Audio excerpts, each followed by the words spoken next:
ವಿನಯ್ ಕುಲಕರ್ಣಿ ಅವರಿಗೆ ಸುಪ್ರೀಂ ಕೋರ್ಟ್ನಲ್ಲೂ ಜಾಮೀನು ಸಿಕ್ಕಿದೆ ಸರ್ ಈಗ. ಅದೇಪ್ಪ, ಯಾರೇ ಒಬ್ಬ ವ್ಯಕ್ತಿಗೆ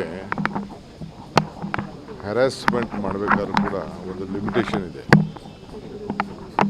ಸೊ ಭಾಳ ಅಧಿಕಾರನ ದುರುಪಯೋಗ ಮಾಡಿಕೊಂಡು ರಾಜಕೀಯವಾಗಿ ಕ್ಲೋಸ್ ಆಗಿದ್ದ ಕೇಸ್ನ ತಿರ್ಗಾ ಯಡಿಯೂರಪ್ಪ ಗೌರ್ಮೆಂಟು CBIಗೆ ಹ್ಯಾಂಡ್ ಓವರ್ ಮಾಡಿ ತೊಂದರೆ ಕೊಡ್ತಾಯಿತ್ತು. ಈಗ ಅವ್ರಿಗೆ ಭಾಳ ವರ್ಷಗಟ್ಟಲೆ ಚುನಾವಣೆಯಲ್ಲಿ ಊರಿಗೆ ಹೋಗಬಾರ್ದು, ಓಟು ಕೇಳಬಾರ್ದು ಅಂಥೇಳಿ ಮೊದಲನೇ ಬಾರಿಗೆ ಇಂಥ ಆದೇಶ ಎಲ್ಲ ಬಂದಿತ್ತು. ನಾವೇನು ಮಾತಾಡಲಿಲ್ಲ, ನ್ಯಾಯಾಲಯಕ್ಕೆ ತಲೆಬಾಗಿ ಗೌರವನ ಕೊಟ್ಟು. ಇವತ್ತೇನಾಯಿತು, ನ್ಯಾಯಾಲಯ ಇದನ್ನೆಲ್ಲ ಗಮನಿಸಿ ಇದು ಸರಿ ಇಲ್ಲ ಅಂತೇಳಿ ಇವತ್ತು ಬೇಲ್ ಕೊಟ್ಟು ಬಂದಿದ್ದಾರೆ.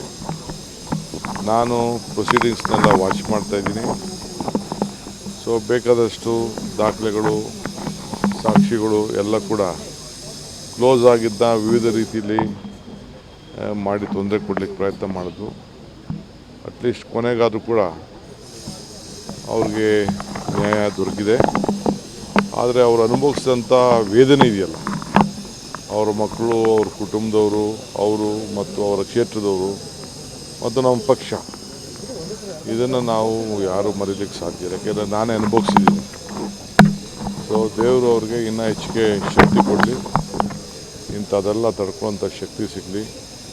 ಸೊ ನ್ಯಾಯಾಲಯ ಇದಕ್ಕೆ ಏನು ಒಂದು ಗೌರವನ ಕೊಟ್ಟಿದೆ, ನ್ಯಾಯವನ್ನು ಕೊಟ್ಟಿದೆ, ಅವ್ರಿಗೆ ಗೌರವದಿಂದ ಅವ್ರಿಗೆ ನನ್ನ ಏನು ಅಭಿನಂದನೆ ಕೂಡ ಅರ್ಪಿಸಲಿಕ್ಕೆ, ಧನ್ಯವಾದಗಳನ್ನು ಅರ್ಪಿಸಲಿಕ್ಕೆ ಪ್ರಯತ್ನ ಮಾಡಿ. ಸರ್, ನಿನ್ನೆ ಸಭೆ ಸೇರಿರುವಂಥವ್ರು ಎಲ್ಲರೂ ಡೆಲ್ಲಿಗೆ ಹೋಗ್ತಾರಂತೆ ಸರ್. ಡೆಲ್ಲಿಗೆ ಹೋಗಿ ನಿಮ್ಮ ಪರವಾಗಿ ಮನವಿ ಮಾಡಿ. ದಯವಿಟ್ಟು ಬೇಡ ಅಂತ ನಾನು ರಿಕ್ವೆಸ್ಟ್ ಮಾಡ್ತೀನಿ. ನನ್ನ ಪರವಾಗಿ ಯಾರು ಮಾತಾಡೋದು ಬೇಡ.